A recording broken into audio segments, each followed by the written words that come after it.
welcome to another video on my channel. This is a place where we like to make fun things and inspire people by just having a good time. For today's video, I've been really excited because on Pinterest, when I was looking through some ideas for some baking, I saw this really cute fall cake from Sugar and Sparrow, and it's called a salted caramel apple cake, which looks super cool, and I'm very excited to make it because I've never seen a cake decorated like this, and also who doesn't love caramel apples? So it looked like a great fun idea from Sugar and Sparrow, and I really wanted to give my hand at it as a way to kind of celebrate fall as we're passing from November to December, and just kind of have a fun homey fall autumn bake session here. So I have here the applesauce that's going to go into the cake. I'm a little nervous about this cake because it's a little more complicated than ones I've done before. So we have the apple spice cake, which is kind of straightforward. And then we also have, to make our homemade caramel, which we're also going to make a salted caramel buttercream as well as a regular vanilla buttercream. I just think I was super excited about this concept because of the whole caramel apple thing. I've never had an apple cake before, and I just have really fond memories of fall time, you know, going to an amusement park, seeing all the autumn leaves and having a caramel apple. This recipe has you decorate with almonds, which I think is very good. Nuts are really yummy, and if you want to go for that for your own cake, totally do it.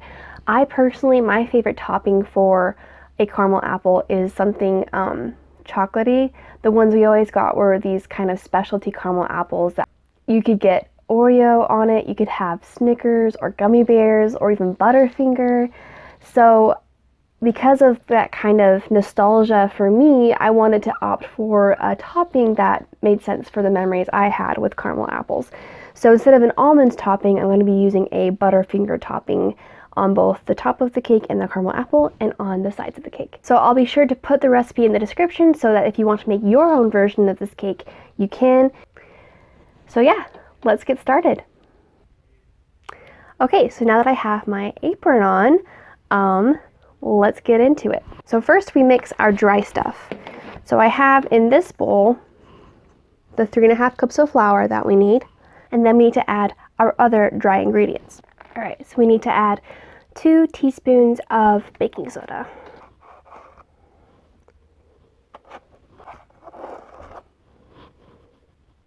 Next, 1 teaspoon of baking powder. Then we have 1.5 teaspoons of salt.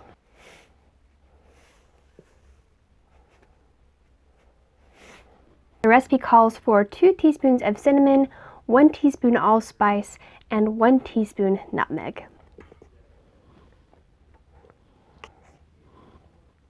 And then I'm going to sift it with a fork to make sure we get all of the clumps out, so that way we have a smooth batter.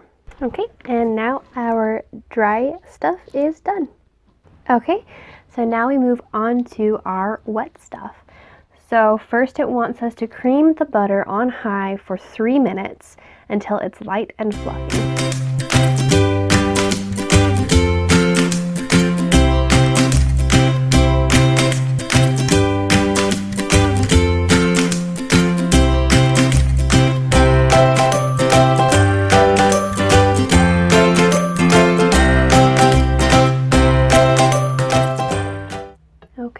I think that is very light and fluffy. Add the brown and white sugars and beat for an additional 3 minutes.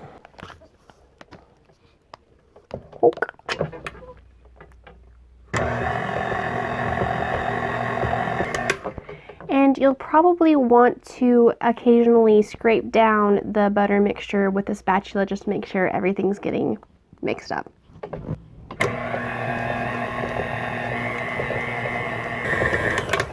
So after we have mixed that for 3 more minutes, then it wants us to add the eggs one at a time. Then we mix it for a minute at medium speed after that. All right, so we add one of these at a time.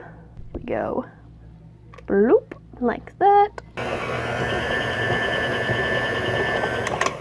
So after you have mixed it for a minute, then we get to the applesauce. We have our flour mixture here and our apple mixture here. It does say in the recipe that once you've added everything in, the batter will be thick. So don't worry if your batter is extra thick, because especially with all the applesauce stuff going on, it's probably gonna be quite a lot going on.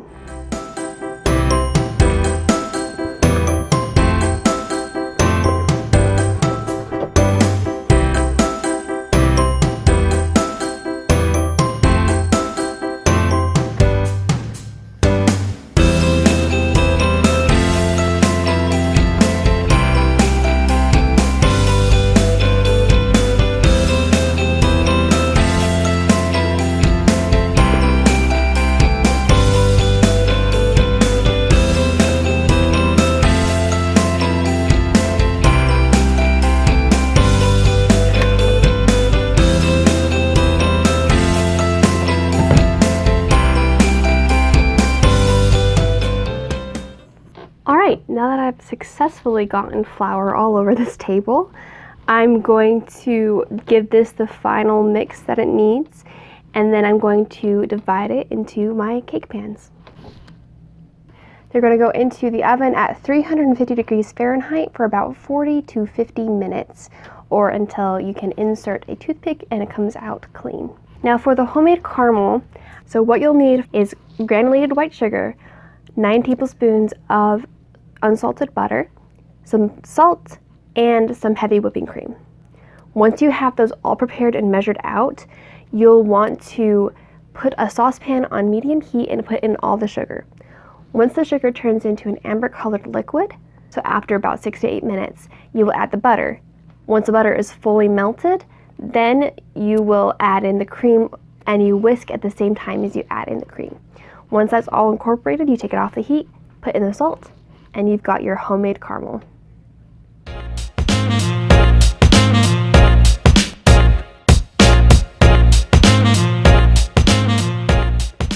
Hiya, welcome to another day of baking.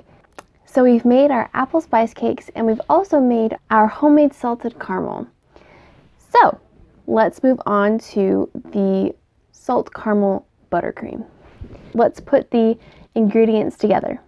So we've got 4 cups of powdered sugar here, half cup homemade caramel, a cup of butter, and then we're also going to add a couple teaspoons of vanilla and some salt.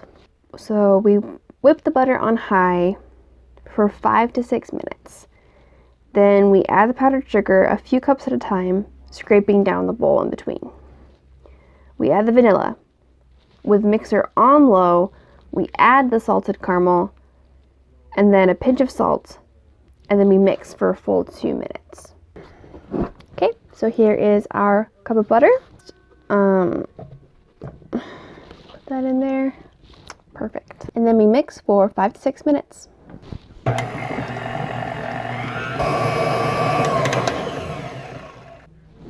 Okay, so our butter is done, and now we add the powdered sugar in a little bit at a time.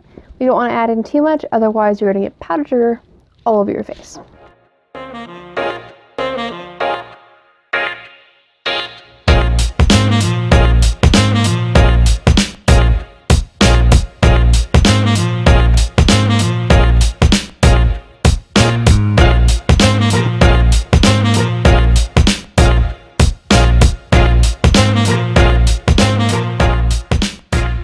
Okay, so now that we've added the vanilla, the next step is to add the salted caramel. So let's go ahead, pour this in.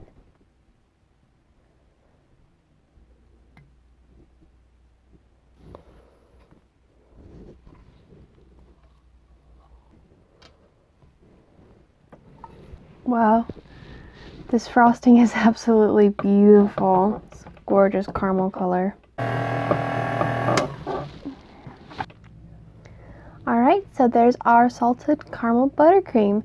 Now we can assemble the cake.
we have our crown coat on our salted caramel apple cake, and now we get to stick it in the fridge to let it set for 20 minutes, and then we will make our vanilla buttercream to go on top.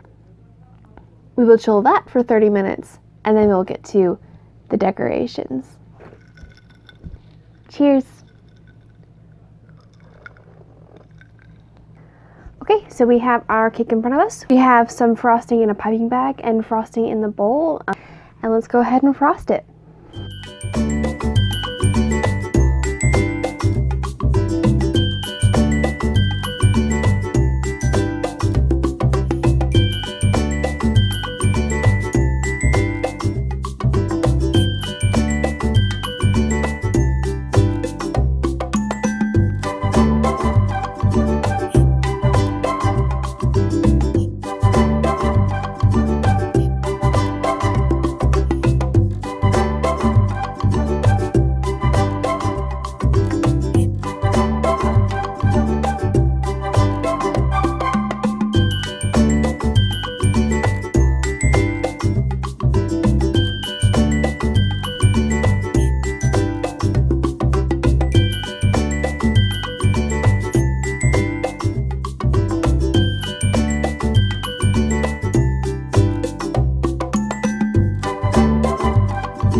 Here we are. Now we've frosted our cake with the vanilla buttercream. Now we put this in the fridge for another 30 minutes, and then we get to the fun part of using the caramel and the apples on top. Okay, and welcome back from refrigerating your cake for 30 minutes. I am slowly losing daylight, but hopefully I have enough light left to finish decorating this with you guys and finishing this video. Slight disclaimer. After I used half a cup of the homemade caramel in the frosting, I actually tasted the caramel and realized it had quite a burnt taste about it. I had it on the stove for too high and too long, and so it was kind of burnt. I don't think you can taste it in the frosting at all, which is why I didn't worry about the frosting, but I didn't want to try and put burnt caramel on top of my cake. So what I did is I had some other caramels in my cupboard, so I went ahead and I heated up those, made it nice and melty so I could put it on top of the cake, so that way it still tastes good and I still feel like it'll work well. I have the salted caramel in the buttercream, the rest of the frosting has a little bit of salt in it, so I think it'll still work out well, and I'll still feel very satisfied about it because I know I put some effort into it even though it didn't turn out the way that I wanted to. But that's just what happens with baking sometimes. You just make mistakes, or, you try something and it doesn't quite turn out, and that's okay. I mean, this is the first time I'm making caramel on this stove that I have, and so I wasn't used to the temperature, so I burnt it. But that's all right, and I had a way to fix it and still move on, so that's just what you do. You find other ways to move on, and I'm very glad I had some backup caramel available. I kind of want to do a little bit different of design. I wanted to take apple slices and kind of put it in a little circle around on top. I got some Butterfingers to crush up and put on top of the cake. Okay, so let's first put some caramel on the top.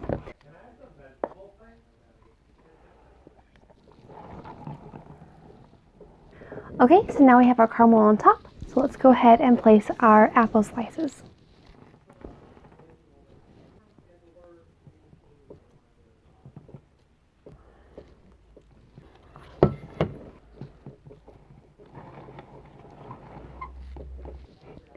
And here we have it, our little apple rose on top.